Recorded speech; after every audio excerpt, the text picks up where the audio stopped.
नमस्कार मित्रांनो, सर्वांचं स्वागत आहे PW या ऑनलाईन प्लॅटफॉर्मला. लवकरच राज्यात आदिवासी विभाग भरतीची जाहिरात येत आहे आणि तुम्ही हा ड्राफ्ट पाहिला असेल. आता ड्राफ्ट म्हणजे नेमकं काय, नेमकं भरती प्रक्रिया कशी असेल, कोणते पदं असेल, कोणत्या पदाला कोणतं क्वालिफिकेशन असेल, वेतन श्रेणी काय असेल, या गोष्टी इथं आपल्याला पाहता येणार आहे. याच्या अनुषंगानं आतापासून आपल्याला तयारी करायला हरकत नाही. महत्त्वाची गोष्ट म्हणजे जसं की तुम्ही महाराष्ट्र शासनाचं एक लेटर आहे आणि हे त्याचा एक ड्राफ्ट आहे एक प्रकारचा म्हणून आपण. तर नवीन जाहिरात येतं, अजून फॉर्म चालू झालेले नाही पण लवकरच फॉर्म सुटणार इतकं मात्र कन्फर्म आहे. तर मान्यतेनुसार दिलेल्या मान्यतेनुसार कोणत्या पदांसाठी जाहिरात दिली? संशोधन सहाय्यक, उपलेखापाल, मुख्य लिपिक, सांख्यिकी सहाय्यक, हे सर्व पदं आहेत माझ्या मित्रांनो. आणि हे तुम्हाला साईट दिसेल, ठीक आहे. याचबरोबर ऑनलाईन पद्धतीनं अर्ज साजरा करायचे आहे. तुम्हाला असं वाटेल का नेमकं अर्ज सादर करण्याची इथं डेट दिली नाही, ह्या एक ड्राफ्ट आहे. अशा प्रकारे याच्यामध्ये जाहिरात येईल. फक्त एक लक्षात घ्या, हे तुम्ही सगळीकडे व्हायरल पाहत असाल तर अशा प्रकारची जाहिरात. आता क्लास 3ची जे भरती करायची आहेत यामध्ये अप्पर आयुक्त आदिवासी विकास नाशिक विभागातील रिक्त पदांचा अहवाल. आता हे जाहिरात खूप मोठी आहे, तुमच्यापर्यंत पोहोचली असेल. तर वरिष्ठ आदिवासी विकास निरीक्षकाची असणार आहे वॅकन्सी, ठीक आहे. तर महत्त्वाची गोष्ट म्हणजे याच्यासाठी कास्ट वाईज किती जागा आहे? नाशिक विभागामध्ये एकूण 7 जागा रिक्त आहेत. कोणत्या पदाला? वरिष्ठ आदिवासी विकास निरीक्षकला. याचबरोबर संशोधन सहाय्यकला तुम्ही पाहू शकता नाशिक विभागामध्ये किती जागा दिसते? 4.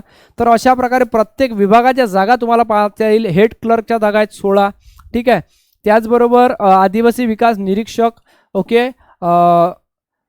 हे याला सुद्धा एकच जागा दिलेली आहे.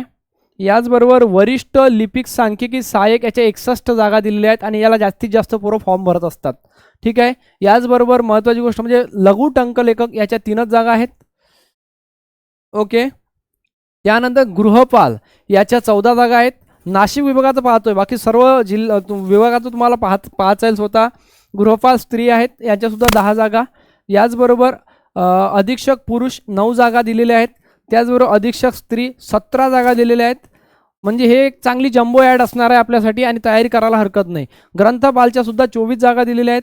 त्याचबरोबर प्रयोगशाळा सहाय्यकच्या 12 जागा दिलेल्या आहेत. नाशिक विभागाचा कार्यक्रम आहे. त्यानंतर हा ठाणे विभागाचे तुम्ही नियोजन पाहू शकता. अशा प्रकारे ही जाहिरात येणार. आता लवकरच ही जाहिरात लाईव्ह होईल आणि महत्त्वाची गोष्ट म्हणजे काय, एकंदरीत आपल्याला तयारी करायला हरकत नाही. या गोष्टी खूप महत्त्वाच्या असणार आहे आपल्यासाठी, ठीक आहे. तर ह्या सर्व गोष्टी लवकरच आपल्याला माहीत पडेल. डॉक्युमेंट तुम्हाला माहीतच आहे. डॉक्युमेंटच्या संदर्भात सुद्धा लवकरच मी एक व्हिडिओ बनवेल. गुणपद्धती खालील पद्धतीचा अवलंब करून ऑनलाईन पद्धती गुण ठरवल्या जाईल, ठीक आहे, वस्तुनिष्ठ प्रकारे. आता अजून महत्त्वाची गोष्ट म्हणजे काय, जोपर्यंत जाहिरात क्लिअरली येत नाही कोणत्या तारखेपासून कुठंपर्यंत भरायचे तोपर्यंत आपण जास्त त्याच्यावरती बोलणार नाही. पण इतकं मात्र कन्फर्म आहे, ड्राफ्ट हाती आलेला आहे, याचा अर्थ जाहिरात येत आहे आणि आपल्याला तयारी करायची आहे, ओके. भरपूर सारे पदं आहेत. परीक्षेच्या संदर्भात काही गैरवर्तन आढळल्यास त्यांच्या पद्धतीनं कारवाई केल्या जाईल. त्यानंतर हॉरिझॉन्टल आरक्षण असते काही, त्याच्या संदर्भात सुद्धा माहिती आहे. साधारणतः खूप मोठी आपण म्हणू 48 पेजेसची जाहिरात आहे ही तुम्हाला शांततेत वाचून घ्यायची आहे. प्रत्येक पदानुसार वेगळं वेगळं क्वालिफिकेशन असते, ते क्वालिफिकेशनसुद्धा महत्त्वाचं असणार आहे. आणि सिलेबसची काठिण्य पातळी, तर वरच्या पदाची तयारी करसाल तर सिलेबस त्या पद्धतीनंच विचारला जाणार. टेक्निकल नॉन टेक्निकल यासुद्धा गोष्टी खूप महत्त्वाच्या ठरणार आहे. तर मी रिक्वेस्ट करेल, आदिवासी विभागाची जाहिरात लवकरच येत आहे, त्या अनुषंगानं तुम्ही तयारी करा. आणि जशी जाहिरात येईल सर्व्हिस, तर मी तुम्हाला कोणत्या कास्टमध्ये हे तर तुम्ही इथं क्लिअरली पाहू शकता, जागाचं मेन्शन झालेलं आहे.